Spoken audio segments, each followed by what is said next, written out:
Welcome everybody. This is the second episode of the podcast HypnoMum Ayla, and we're very glad to be doing this. We had a lot of wonderful responses from the first podcast, so we're very excited to continue. And today's topic is what is hypnosis? We thought, well, that's a nice place to start. Uh, Welcome, Ina. How are you feeling today? Oh, I could call you mom. I'm sorry. Mom. Mom, how are you feeling today? I'm delightful. I'm happy to be here again to Okay. talk about my favorite subject. Yeah, that's true. Yeah. We're going to talk about your favorite subject. So we're going to talk about what is hypnosis, and let's start with the hyper expert. Mom, what is hypnosis according to you? Hypnosis is basically a shift from the analytical thinking to the more feeling thinking, the feeling mind. Okay. To give you an example, if you go to the cinema, you can go to the cinema being very analytical. Do I have a good seat? Is there nobody sitting in front of me that takes my view? And all these thoughts can go through your mind. Is the movie interesting? The moment the movie starts and you are going to watch it in an emotional mode, you forget that you are in the cinema. Everything falls away. You can think, you can eat, you can talk. And the moment the movie is finished, you think, oh, I was here. So that is your feeling mind. When you are in the cinema, you are basically in a form of hypnosis.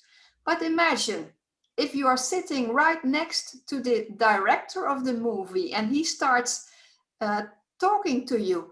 Oh, I should have taken another actress for that scene. Oh, the lighting is not good. Then you are taken out of the movie, out of the experience. So that is one of the ways I explain hypnosis to people. Yeah, and that is a beautiful way to explain it. I've actually had clients, and I've done presentations to groups that I was a part of, and I use this metaphor to explain people what is hypnosis. And often people tell me, "Yeah, when you explain it to me like that, yeah, it made a lot of sense to me." So I think it's a very nice way to explain what hypnosis is. But just before we started recording, you were also mentioning that actually, there is not one definition of hypnosis that we all agree on. So there are many definitions of hypnosis. Do you want to maybe say a little bit more about that? Yes, there are a couple of different definitions, and also the basis for what is hypnosis is still under research. So the research is on a high level. So in a couple of years, perhaps we have a more general definition for that. At the moment, we work with the definition of Dave Ellman. He is one of the founders of modern hypnosis, and that is the founder that we are following in our trainings institute. What does he say that hypnosis is? Basically, it is the passing of the critical factor of the conscious mind through which acceptable ideas and suggestions can be established. And that is a very interesting definition. And you were talking about this right away. You do not need to be in trance to accept a hypnotic suggestion, isn't it? Yeah, well, I think when people think about hypnosis, like most people will have learned about hypnosis through show and also videos and cartoons. So everybody has this intuitive idea what hypnosis is. You grow up with these images.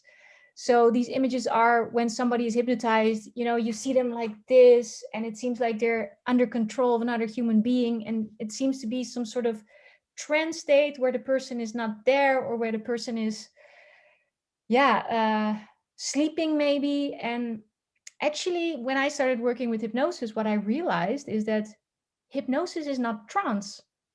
And yes, when we work with clients, we actually use trance to make the hypnosis happen. And that is what you said, the definition of Dave Ellman, where you want to uh, bring these selective suggestions in the subconscious mind. And just to give an example of this, because I can imagine that for people who are new to this subject, like, okay, what are suggestions and what does it mean if a suggestion is in the subconscious mind?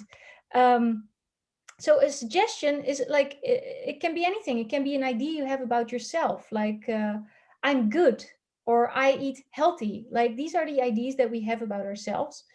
And when we have an idea established in the subconscious mind, what tends to happen is that that is going to be realized. So if you have the idea about yourself, I'm a good person, then you somehow, all the situations that you have in your life, you see them through that lens. Like, oh, that person is nice to me. Yeah, because I'm a nice person. But the other way around, if subconsciously you have the idea about yourself, I am a bad person, or there is something wrong with me, you will see the world through that lens. So, somebody's rude to you, and deep down you feel, yeah, well, I'm also a bad person, so I deserve it. Um, and what we want to do with therapy is basically, if someone has that idea about themselves, it also influences how they feel. And what we want to do is we want to change that idea and plant inside of the in subconscious mind the idea, hey, you are a worthy person, you matter, you have self-worth. And when you have that idea about yourself from the inside, um, it starts changing the way you feel, it starts changing the way you see the world. And it can be a small shift, but it can change everything. So, and what I always like how you explain it is in the way of explaining the mind as a computer. Okay, yeah. Because I think that can help to understand, how does it work with these suggestions, how do they, yeah, what happens actually. So maybe you can explain a little bit more about that. Well, you could say when a child is born, and it, of course, I mean it positive. I do not want to diminish the value of a baby, but let's say, as a comparison, you could compare a new baby with a new computer just out of the box. And that is a beautiful comparison to understand hypnosis, because a new computer out of the box, it has, of course, the programs that run automatically, and the computer system that is already pre-installed, like with the baby. So many things are there naturally, crying, feeling hungry, all the food can pass and it is processed and everything. That is a natural given from the process of grown into the womb. But then after birth, and in fact already in the womb, the child gets impressions of the environment. And after birth, it gets suggestions from the environment. So, and that is the moment that programs are installed. That is when the parents are teaching, this is good, this is bad. But what can be damaging is, you are bad, you are naughty. It is important to realize that a child from 0 to 7 doesn't think critically. Basically, you could say they are in a state of hypnosis because they do not have the critical faculty working yet. So that means that suggestions can enter without any resistance. So it's very easy to give a direction to a very young child, and that can be for the good, but sometimes it can be for the bad. And also you have to take into account that life is life, and while we are growing up, we have bumps on the road. So we have our bumps we stumble into, and I don't think it's a bad thing, because bumps teach us to develop, to grow out of things. But if you look at this computer, when a child grows up with very negative parents, and of course a child must have boundaries. You cannot always tell you are perfect and everything, because a child needs to learn that there is a freedom, but the freedom stops when you enter in somebody else's freedom. So you have to take into account that there are other people. So I'm not proposing a life without boundaries, but a child that only hears when it's young, you are naughty, you are bad, that is like a hypnotic programming. It is a program that can run. And when that program still runs at adulthood, it can cause all kinds of addictions, like smoking, drinking, drugs, and everything, when it is a severe programming from the youth. I'm not talking about when it is very normal. And it's like with a computer, when you have a certain programming for text processing or for calculating, that program is running because that you did install. In order to have another text processing programming or other drawing programming or whatever, you need to install a new programming. And with the human mind, you really need to delete the programming, I'm worthless, I'm bad, I'm good for nothing, and replace that with a new kind of feeling like I'm valuable, I have self-esteem, I'm worthy of being alive. And that is the beauty of our work, that we can, that in fact, we have techniques who can beautifully guide our clients into this process. What is important to notice, we do not have the power to change things, to make persons, another person having another character. And that is sometimes a question people are asking me. Will I be changed afterwards? Do you change me? No, I always say, I help you to remove the things that are no longer of value. And I sometimes call it the mud that was thrown upon you, so that you become more the person you are really yourself. Well, Yeah, long answer, Ayla. yeah. And what we sometimes also say is like, we don't hypnotize, we dehypnotize. Because if you look at it this way, where a child is born and a child is innocent, right? Is there, a child is just one bundle of feelings and emotions and just being.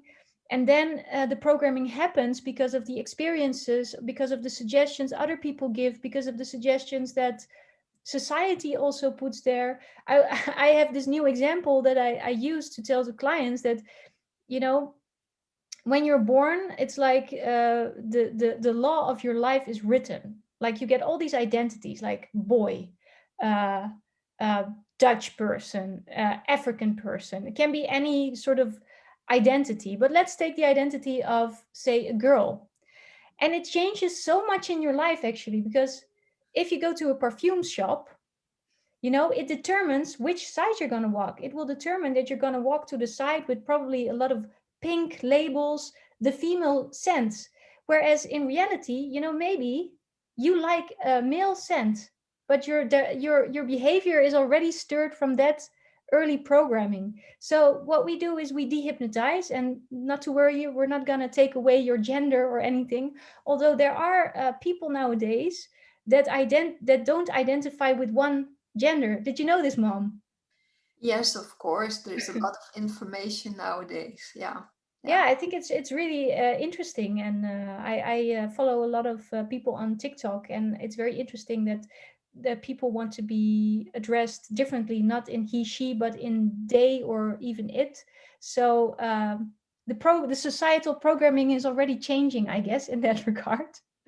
But let's go back to the topic of this podcast. What is hypnosis?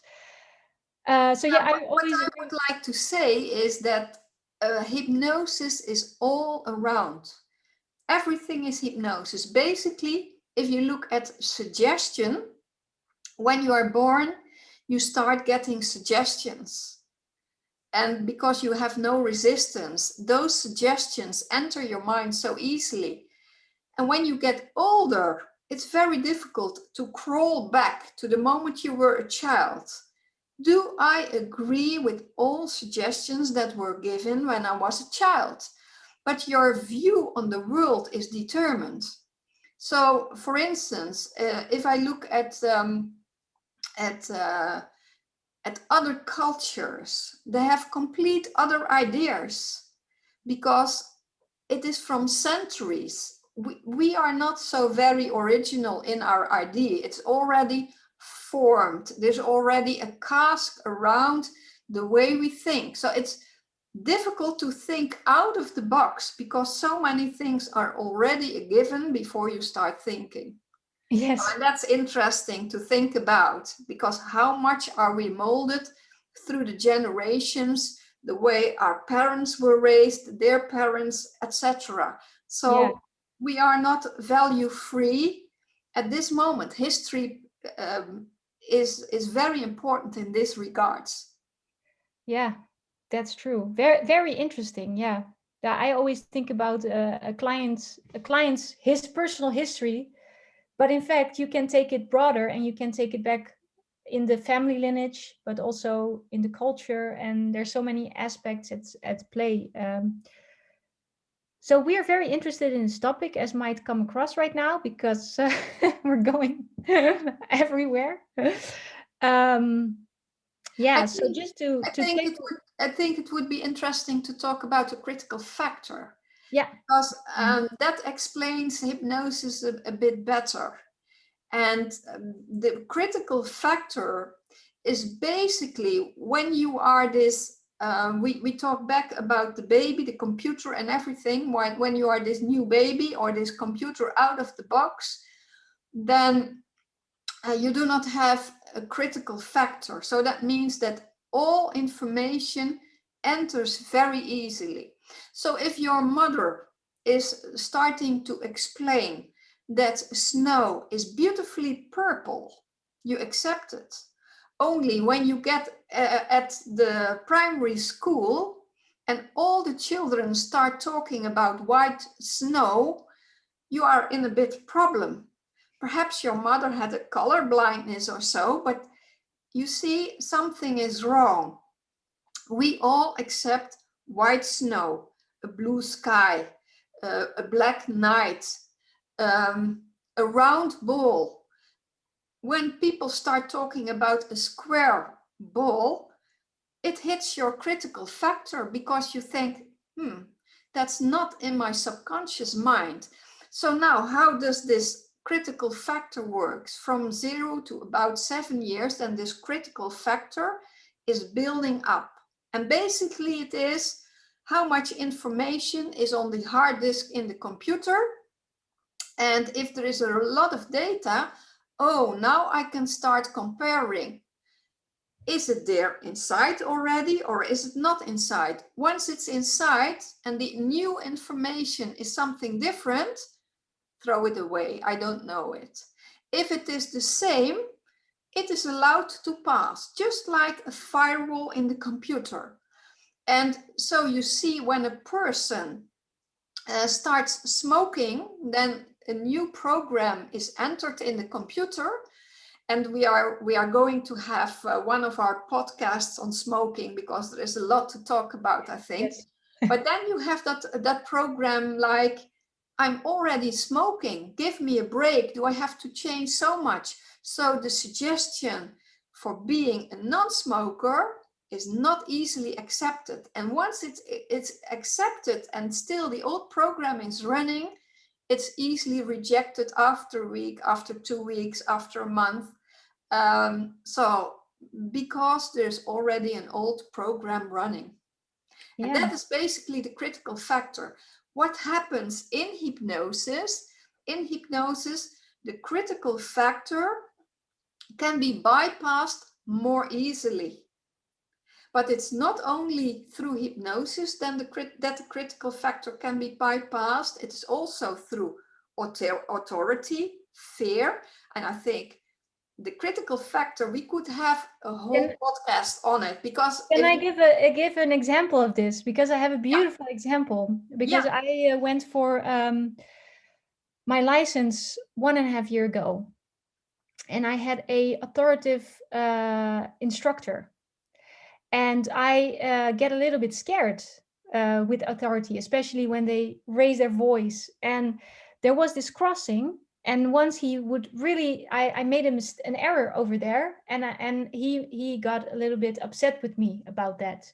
So that caused me to get into a stress response. So you have two aspects here. There's an emotion present in me, and he's an authority because he is my driving instructor. So that bypasses the critical faculty. And to explain you what happened, every time, because it was a crossing close to my house, every time I would come close to that crossing, there was this thought in my mind, oh, I always make a mistake here. And what would happen is that I would make the exact same mistake again and again, like a hypnotic program. Oh, I'm always making a mistake here. So these are actually things you can already, you don't need formal trance hypnosis to change this. You can become aware of it and start talking differently to yourself. Oh, from now on, I'm going to do it right over here. So then the second example, I have my driving license. Congratulations to me. And I'm sitting in the car next to you, HypnoMum. I don't know if you remember this, but close to our house, we have to make a left turn. And in the Netherlands, the rule is if you come off a street, you have to give the way for the pedestrians that are crossing the path. So I was not aware of that rule. Well, somewhere must have been, but I didn't follow the rule. And you made a very gentle remark to me that, hey, Ayla, next time the rule is like this. And now every time that I enter that place, the suggestion comes like, hey, check if there are pedestrians over here. So there was no trance hypnosis, but there was a suggestion that passed into my brain. So just to give an example how hypnosis, if you follow the definition of selective thinking that gets established in the subconscious mind, it happens every day. so unfortunately I gave a very positive suggestion. That's really the way to do it, isn't it? Yes, and you are also obviously an authority because one, you're my mom. I still listen to you, and two, you're also my teacher, my hypnosis teacher. So yeah, that also passed as a suggestion. I think driving is in itself also a very interesting topic for a podcast because I think driving instructors should also become hypnosis instructors, or not instructors, hypnosis therapists, because I can so imagine that on the road, a lot of emotion comes up. You have road rage, you have people who are extremely scared in the car. And because you sort of, with a car instructor, you constantly follow the instructor, the suggestions. He will say, okay, go left. He will say, do this, do that. And once you follow someone's instructions, your subconscious mind starts taking over. So if the instructor starts saying things like, hey, you're not doing a good job, that also enters your subconscious mind. So I think that's maybe a market that's unexplored. Yeah, actually we already had 3 or more instructors in our class, and they work then specifically with people who have fear in Yeah. the car, and it might come through this type of experience because you meet instructors and they really think they are doing a very good job by being so forceful because they want to have safe drivers. But depending on the type of customers, it can just have the opposite effect, and that you have very scared people who are very negatively programmed and have fear to drive. So Yes, exactly. Yeah. So did we cover all bases about what is hypnosis? Well, we there's covered a lot. I'm sure we didn't cover everything, but yeah. I think it's very important for people to realize that hypnosis is very natural, and that knowledge about hypnosis can also be a protection for waking hypnosis. And waking hypnosis is what are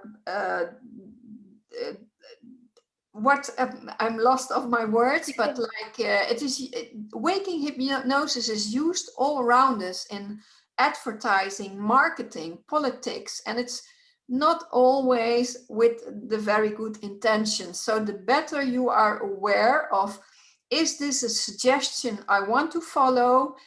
Do I follow it because of fear, or do I follow it because my real intention is there? I think that's very valuable, this knowledge. Yeah, absolutely. Yeah, I think so. And I can also imagine that people who are listening might have questions or might have some things that are unclear. And I would really like to invite you. It would really excite us actually that if you have a question about something, that you just let us know, and then we can come back to it in our next podcast. That's an excellent idea. Do we Yes. already know the topic for our next podcast? Let me have a look. Oh, it doesn't work. No, we'll have to figure that out, Ayla. Okay. Yeah, it will come. It will come. There's so much to talk about. If you have something you want to know more about, please let us know. We are very open for ideas and suggestions. Mom, it was an absolute joy again. I talk to you again in 2 weeks. Okay, that's great. Yes. And everybody watching, listening, yeah, that's perhaps interesting to say. We publish on Facebook, Instagram. We publish Spotify. on Spotify, YouTube, SoundCloud, the hypnosis community. That's always good to know. We have a Dutch hypnosis community.nl and an English hypnosiscommunity.nl, where you can listen to free hypnosis audios, watch films. There is a lot to do. There's an interactive group, so we would love to see you there. Yes. Couldn't have said it better myself. Okay, thank you. Bye. Thank you. Bye-bye.